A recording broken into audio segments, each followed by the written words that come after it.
दोस्तों आज हम 7 ऐसी चीजें देखेंगे जिससे अमीर लोग और अमीर होते रहते हैं। गरीब और मिडिल क्लास लोग बैंक में पैसे सेव करते रहते हैं, जबकि अमीर एसेट्स में पैसे लगाते हैं। जिन्हें नहीं पता, एसेट्स ऐसी चीजें हैं जो हमें पैसा कमा के देती हैं, जिसके लिए हमें काफी कम मेहनत करनी पड़ती है या फिर एक ही बार मेहनत करनी पड़ती है। इससे पहले कि हम स्टार्ट करें, कि आपको पता है कि कई कंट्रीज में नेगेटिव इंटरेस्ट रेट चल रहे हैं, यानी अगर आप वहां पे पैसा सेव करते हैं तो वो आपको इंटरेस्ट देने के बजाय आपके पैसे काट लेंगे।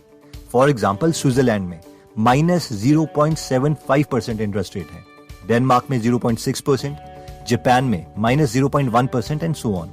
ये कंट्रीज ऐसा इसलिए कर रही हैं ताकि नॉर्मल पब्लिक सेल्फ डिपेंडेंट बने और सेविंग करने के बजाय ऐसे आइडियाज ढूंढे जिससे उनकी कंट्री ग्रो हो। एनीवेज, आज का टॉपिक कुछ और है और हम बात करेंगे उन 7 एसेट्स की जिनमें अमीर लोग पैसे इन्वेस्ट करते हैं। तो सबसे पहले आता है रियल एस्टेट। अब हम में से कई लोग सोच रहे होंगे कि रियल एस्टेट यानी प्रॉपर्टी को हमने सबसे पहले क्यों रखा, क्योंकि फोर्ब्स के आर्टिकल के अकॉर्डिंग सबसे ज्यादा अमीर लोग यानी मिलियनेयर्स रियल एस्टेट में ही बनते हैं। रियल एस्टेट में अमीर लोग ब्रॉडली 2 तरीके से पैसे इन्वेस्ट करते हैं, जिसमें पहला आता है फ्लिप, यानी मार्केट प्राइस से कम प्राइस में प्रॉपर्टी खरीदो और थोड़े सालों के बाद लैंड इंप्रूव करके उसे महंगे में बेच दो।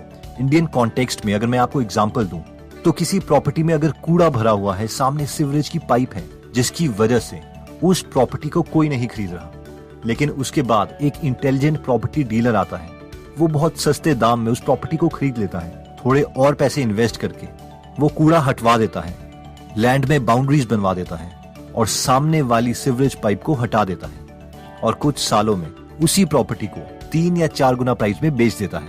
लेकिन ये उतना इंप्रेसिव नहीं है, क्योंकि ये वन टाइम पेमेंट है, यानी उस प्रॉपर्टी से आपने सिर्फ एक ही बार फायदा उठाया। इसलिए real property dealers, actual investors ऐसा नहीं करते। असली प्रॉपर्टी इन्वेस्टर्स वो हैं जो प्रॉपर्टी को होल्ड करके रखते हैं, यानी उससे कभी बेचते नहीं हैं, बल्कि उसको अपना एसेट बना के हर बार उनसे पैसा निकालते रहते हैं। प्रॉपर्टी को होल्ड करने से हमें 4 फायदे होते हैं, जिसमें पहला आता है ओपीएम, यानी अदर्स पीपल मनी, जिसका मतलब है कि दूसरों के पैसों से वेल्थ क्रिएट करना। रियल एस्टेट ही एक ऐसी चीज है जिसमें बैंक लोन बाकी एसेट क्लासेस के कंपैरेटिवली काफी जल्दी मिल जाता है। कोई भी बैंक हमें कंपनी के शेयर्स खरीदने के लिए पैसे नहीं देगा, तो आपको रियल एस्टेट में लोन मिल जाएगा। दूसरा फायदा आता है एप्रिसिएशन, यानी अगर आप प्रॉपर्टी बेचते नहीं हैं और उसे होल्ड करके रखते हैं, तो लंबे समय में प्रॉपर्टी के प्राइस इंक्रीज होंगे ही होंगे, जिसका मतलब है कि आपकी नेट वर्थ, आपकी वेल्थ इंक्रीज हो जाएगी। तीसरा फायदा आता है टैक्स बेनिफिट। अब होता यह है कि जब भी हम रेंटल प्रॉपर्टी लेते हैं, तो गवर्नमेंट मानती है कि उस बिल्डिंग की कोई लाइफ है, फॉर एग्जाम्पल 60 ईयर्स। इसको हम एक एग्जाम्पल से समझते हैं। मान लीजिए कि एक अमीर आदमी ने प्रॉपर्टी ली 80 लाख रुपए की, जिसमें एक बिल्डिंग भी थी। इस 80 लाख में से लैंड की कीमत थी 20 लाख और बाकी उस बिल्डिंग की कीमत थी 60 लाख रुपए। तो सरकार मानती है कि उस बिल्डिंग की लाइफ 60 साल है, यानी उस आदमी को हर साल 60 लाख डिवाइडेड बाय 60 साल 1 लाख रुपए पर ईयर की टैक्स डिडक्शन मिलेगी। इस अमीर आदमी के पास जितनी ज्यादा बिल्डिंग्स होंगी, इसे उतनी ही ज्यादा टैक्स डिडक्शन मिलती रहेगी। एक सेल्फ एम्प्लॉयड या जॉब वाला इंसान टैक्स देता रहेगा और ये इंसान टैक्स से बचता रहेगा। रियल एस्टेट में इन्वेस्ट करने का चौथा फायदा आता है कैश फ्लो, यानी इस आदमी को हर साल रेंटल इनकम मिलेगी और वो रेंटल इनकम हर साल बढ़ती रहेगी। यानी अमीर लोग पहले प्रॉपर्टी में लोन लेते हैं अपने खुद के बहुत कम पैसे इन्वेस्ट करके। दूसरा, जितनी उस लोन की किस्त है उससे ज्यादा वो रेंट लेते हैं, ताकि उन्हें खुद अपनी जेब से किस्त के पैसे ना देने पड़े। तीसरा, जितने भी एक्स्ट्रा पैसे उन्हें मिलते हैं उस पर भी वो टैक्स ब्रेक ले लेते हैं। और फाइनली, प्रॉपर्टी के प्राइस जो बढ़ते रहते हैं उससे उनकी टोटल नेट वर्थ बढ़ती रहती है। आई मीन, इसे बोलते हैं win win win win situation, और चारों विन इस केस में इन्हीं के हैं। नेक्स्ट एसेट आता है by shares of a company. अब जिसे इन्वेस्टिंग के बारे में नॉलेज है, उसके लिए ये सबसे अच्छा प्लेटफॉर्म है पैसे कमाने का। लेकिन कम नॉलेज वालों के लिए शेयर्स खरीदना रिस्की भी है। तो अब सवाल आता है कि हम किसके शेयर्स खरीदें। पीटर लिंच, जो कि एक बहुत ही सक्सेसफुल इन्वेस्टर हैं, वो कहते हैं कि हर एक कॉमन इंसान के पास हर साल कम से कम 2 से 3 अपॉर्चुनिटीज आती हैं जिसके शेयर वो खरीद सकते हैं। लेकिन इसके लिए उसे वही चीज देखनी पड़ेगी जो उसके आसपास हो रही है। फॉर एग्जाम्पल, एक नॉर्मल फोटोग्राफर को पता है कि कौन सी कंपनी के कैमरा ज्यादा बिक रहे हैं। एक डॉक्टर को पता है कि कौन सी नई मेडिसिन पेशेंट्स के लिए नेसेसिटी बन चुकी है। या कौन सी नई मेडिसिन मार्केट में आई है जो किसी और कंपनी ने नहीं बनाई। वैसे ही एक कॉमन हाउसवाइफ को पता है कि कौन सी एक नई केचप है जो मार्केट में आई है और उन्हें और उनके फ्रेंड्स को पसंद आ रही है। वैसे ही एक मॉडल को पता है कि कौन सा नया ब्रांड मार्केट में ट्रेंड कर रहा है। पीटर लिंच बोलते हैं कि जब हमें ऐसे सिग्नल्स मिलते हैं तो हमें देखना चाहिए कि क्या उन प्रोडक्ट्स को बनाने वाली कंपनी पब्लिकली लिस्टेड है या नहीं, यानी उसके शेयर्स बिक रहे हैं कि नहीं। अब इसका मतलब ये नहीं है कि बस जाओ और इनके शेयर्स खरीद लो, बल्कि इसका मतलब ये है कि हमने इन कंपनीज को शॉर्ट लिस्ट कर दिया है और अब हमें जाके इनकी फाइनेंशियल स्टेटमेंट्स पढ़नी है, इनके बारे में और जानना है कि ये कितना पैसा अर्न करती है, क्या इन्होंने उधार लिया है या नहीं। और ऐसे हम बहुत अपॉर्चुनिटीज ढूंढ सकते हैं। पीटर लिंच बोलते हैं कि अनफॉर्चुनेटली पब्लिक इसके ऑपोजिट करती है। फॉर एग्जाम्पल, एक डॉक्टर मेडिसिन के बजाय ऑयल कंपनी में इन्वेस्ट कर रहा होता है।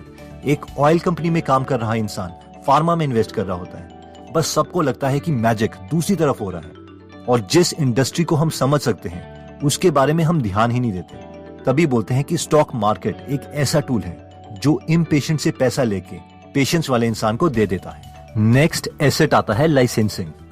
वैसे ये अपर मिडिल क्लास में उतना कॉमन नहीं है, लेकिन लाइसेंसिंग एक ऐसा एसेट है जिसकी वजह से कई लोगों को बार बार रिकरिंग पैसा मिलता है, यानी पैसिव इनकम।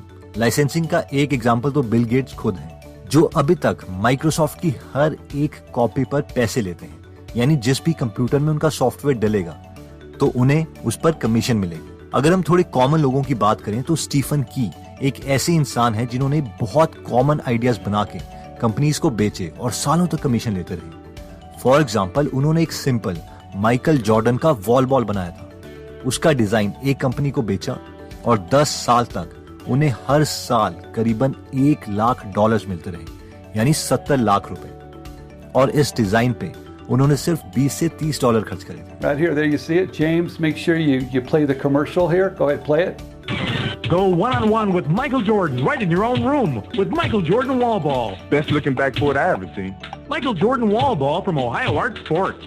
इनका दूसरा बड़ा हिट था ट्विस्ट एंड लर्न लेबल। ये बेसिकली एक नॉर्मल बॉटल है जिसके मेन लेबल के पीछे एक और लेबल होता है और जब इसे घुमाओ तो उसमें काफी ज्यादा डेटा दिख जाता है। और इस डिजाइन से स्टीफन को हर 3 महीने में $2.5 लाख मिलते थे, यानी एक साल में $1 मिलियन, 7 करोड़ रुपए, और वो भी सिर्फ एक बार काम करने पर। जस्ट इमेजिन, कंपनी किसी और की, कस्टमर किसी और का और कॉन्सेप्ट आपका। नेक्स्ट एसेट जिसमें अमीर इन्वेस्ट करते हैं वो है इंडेक्स फंड्स। अगर हम इंडिया के इंडेक्स फंड्स की बात करें तो वो है निफ्टी 50। निफ्टी 50 का मतलब है इंडिया की टॉप 50 कंपनीज, यानी अपनी वेल्थ को मैक्सिमाइज करने के लिए अमीर लोग अपना कुछ पैसा इंडिया की टॉप 50 कंपनीज में लगा देते हैं लंबे समय के लिए, ताकि उन्हें 15% तक का रिटर्न मिल सके। जब जब मार्केट गिरती है, निफ्टी 50 में अमीर लोग और पैसे डाल देते हैं और मिडिल क्लास लोग पैसे निकाल लेते हैं और ये सारे पैसे रीडिस्ट्रीब्यूट हो जाते हैं, यानी मिडिल क्लास और लोअर मिडिल क्लास का पैसा अमीर लोगों के पास आ जाता है और ये अमीर और अमीर होते रहते हैं। निफ्टी 50 पर मैंने एक कंप्लीट डिटेल्ड 2 आवर्स का फ्री कोर्स बनाया है जो हमारे दूसरे चैनल गीगल बिजनेस में है, जिसमें मैंने ये भी बताया है कि मैंने कब, किसमें और क्यों पैसे लगाए थे। तो अगर आप ये कोर्स देखना चाहते हो तो इसका लिंक मैं डिस्क्रिप्शन में दे दूंगा। नेक्स्ट आता है डिजिटल एसेट्स। हमारी पहली पीढ़ियों के पास ये अपॉर्चुनिटीज नहीं थी, लेकिन आजकल के इंटेलिजेंट यंगस्टर्स इसे समझते हैं और इसीलिए वो digital courses, digital products create कर रहे हैं जिससे वो एक बार क्रिएट करके बार बार सेल कर सकते हैं। डिजिटल प्रोडक्ट्स में cost of free production almost 0 है और स्केलेबिलिटी का कोई इशू नहीं है। और इसीलिए जैक मा ने एक इंटरव्यू में कहा भी था कि वॉलमार्ट को ज्यादा प्रोडक्ट बेचने के लिए ज्यादा स्टोर्स बनाने पड़ेंगे, जिसके लिए उन्हें काफी टाइम लग जाएगा, लेकिन मुझे सिर्फ 2 सर्वर सेट करने पड़ेंगे क्योंकि मेरे बिजनेस में स्केलेबिलिटी का कोई इशू नहीं है। I think in 10 years we'll be bigger than Walmart on the sales, because if you want to have 10,000 new customers, you have to build a new warehouse and this that. For me, 2 servers. Next आता है bonds. जिन लोगों को नहीं पता, जब हम company को loan देते हैं तो कंपनीज हमें एक सर्टिफिकेट इशू करती है कि वो किसी पर्टिकुलर डेट में हमें इतने % इंटरेस्ट के साथ हमारा पैसा वापस कर देगी, और इस सर्टिफिकेट को हम बॉन्ड्स बोलते हैं। जनरली बॉन्ड्स शेयर से काफी सिक्योर होते हैं और इसमें बैंक से ज्यादा रेट ऑफ इंटरेस्ट मिल जाता है। गवर्नमेंट भी बॉन्ड्स इशू करते हैं जो ज्यादातर लोग प्रेफर करते हैं क्योंकि ये ज्यादा सिक्योर है। इन टॉपिक्स के बारे में मैं गीगल बिजनेस में एक अलग से कंप्लीट वीडियो बनाऊंगा। नेक्स्ट आता है बिजनेसेस। ऑब्वियसली बिजनेस ही ऐसी चीज है जो आपको बहुत कम टाइम में बहुत ज्यादा पैसा अर्न करके दे सकती है। अमीर लोगों के लिए बिजनेसेस का ये मतलब नहीं है कि वो बिजनेस में काम करना चाहते हैं, बल्कि उनके लिए बिजनेस एक एसेट है जो कि उन्हें पैसा कमा के दे, जिसके लिए उन्हें बहुत कम काम करना पड़े। ऑल्दो इलॉन मस्क जैसे लोग हैं जिन्हें अपना काम पसंद है और वो पैसों के लिए बिजनेसेस नहीं कर रहे हैं। एनीवेज, bizbuysell.com एक ऐसी वेबसाइट है जिसमें हम बिजनेसेस खरीद सकते हैं। अब इसमें इंडिया के कम बिजनेसेस हैं, लेकिन हमें इन्हें देख के बिजनेसेस के आइडियाज मिल सकते हैं कि क्या कोई ऐसा बिजनेस हम इंडिया में चला सकते हैं या नहीं। इसके अलावा हमारे पास flippa.com है जिसमें हम बिजनेस ढूंढ सकते हैं। अगर हम में से किसी के पास ऑलरेडी ऑडियंस है या वो मार्केटिंग में बहुत अच्छे हैं, तो वो इन वेबसाइट्स में से प्रोडक्ट्स खरीद के उनमें थोड़ी ट्विकिंग करके अपनी ऑडियंस को प्रोडक्ट बेच सकते हैं, जिससे उनका प्रोडक्ट क्रिएशन का टाइम भी बच जाएगा। तो दोस्तों, इस वीडियो में हमने 7 एसेट्स के बारे में देखा जिसे अपर मिडिल क्लास और अमीर लोग प्रेफर करते हैं, जिसकी वजह से वो अपना कम टाइम स्पेंड करके या फिर एक बार मेहनत करके पूरी जिंदगी रिवॉर्ड ले सकते हैं। इसमें सबसे पहले हमने देखा था रियल एस्टेट। सबसे ज्यादा मिलियनर्स इसी कैटेगरी से बने हैं, क्योंकि इनमें लोन बाकी चीजों के कंपैरेटिवली जल्दी मिल जाता है और टैक्स ब्रेक भी मिल जाती है। नेक्स्ट कैटेगरी आती है शेयर्स। अगर हम खुद के बिजनेसेस स्टार्ट नहीं करना चाहते, तो हम औरों के सक्सेसफुल बिजनेसेस में भी पैसा इन्वेस्ट करके एक वेल्थ क्रिएट कर सकते हैं। लेकिन ऑब्वियसली इसके लिए नॉलेज चाहिए, ताकि हम इसे प्रॉपर्ली समझ के ही पैसे इन्वेस्ट करें। नेक्स्ट हमने देखा था लाइसेंसिंग, जिसमें हमने स्टीफन की का एग्जाम्पल देखा था, जिन्होंने बहुत ही कम पैसे इन्वेस्ट करके सालों तक लाखों की रॉयल्टीज ली थी। अगर इस टॉपिक को आप डिटेल में समझना चाहते हैं, तो आप इनकी book one simple idea, turn your dreams into a licensing gold mine while letting others do the work, इस बुक को पढ़ सकते हैं। नेक्स्ट आता है इंडेक्स फंड्स। हमने एक फ्री कोर्स बनाया है गीगल बिजनेस चैनल में, जिसे आप जरूर देखिए। ये बहुत ही वैल्यूएबल कोर्स है। मुझे लगता है कि हर मिडिल क्लास आदमी को ये कोर्स जरूर देखना चाहिए, तो इसका लिंक मैं डिस्क्रिप्शन में दे दूंगा। नेक्स्ट आता है डिजिटल एसेट्स। अगर आपके पास ऑडियंस है, तो आप अपनी नॉलेज यूज करके उनके लिए एक डिजिटल कोर्स क्रिएट कर सकते हैं, ताकि आपको भी फायदा हो और उन्हें भी फायदा हो। नेक्स्ट हमने देखा था बॉन्ड्स। बॉन्ड्स में हमें सेविंग से ज्यादा इंटरेस्ट मिल सकता है, इसलिए इस टॉपिक के बारे में भी स्टडी करना शुरू कर दीजिए। नेक्स्ट आता है बिजनेसेस, जिसमें हमने कहा था कि ये एक ऐसा सोर्स है कि अगर कोई बिजनेस अच्छे तरीके से चल पड़ता है, तो ये इतनी वेल्थ क्रिएट करके दे सकता है जो कि एक जॉब वाला इंसान कभी भी अचीव नहीं कर सकता। दोस्तों, अगर आप बिजनेस के आइडिया सीखना चाहते हैं, वो भी बेस्ट बिजनेस बुक से, जैसे कि rich dad poor dad, lean startup, $100 startup, think and grow rich, intelligent investors etcetera, तो आप हमारी गीगल ऐप डाउनलोड कर सकते हैं, जहां पर आप फ्री में हिंदी में 100 से ज्यादा समरीज सुन सकते हैं। और अगर आपको फ्री समरीज की क्वालिटी अच्छी लगती है, तो आप प्रीमियम मेंबरशिप भी ले सकते हैं। इस ऐप में हम कम से कम हर महीने 12 से 15 समरीज ऐड करते रहते हैं। और हाँ, गीगल बिजनेस चैनल में एक फ्री इन्वेस्टिंग कोर्स है, जिसे आप देखना मत भूलिएगा। इसके लिए हमने काफी मेहनत करी है। एनीवेज, अगर आपको ये वीडियो अच्छी लगी और आप ऐसी वीडियोस मिस नहीं करना चाहते, तो सब्सक्राइब करने के बाद बेल का बटन दबाना मत भूलिएगा। आप कमेंट करके ये भी बता सकते हैं कि आप नेक्स्ट वीडियो किस टॉपिक पर चाहते हैं। जल्दी हम दोबारा आपसे मिलेंगे। जय हिंद।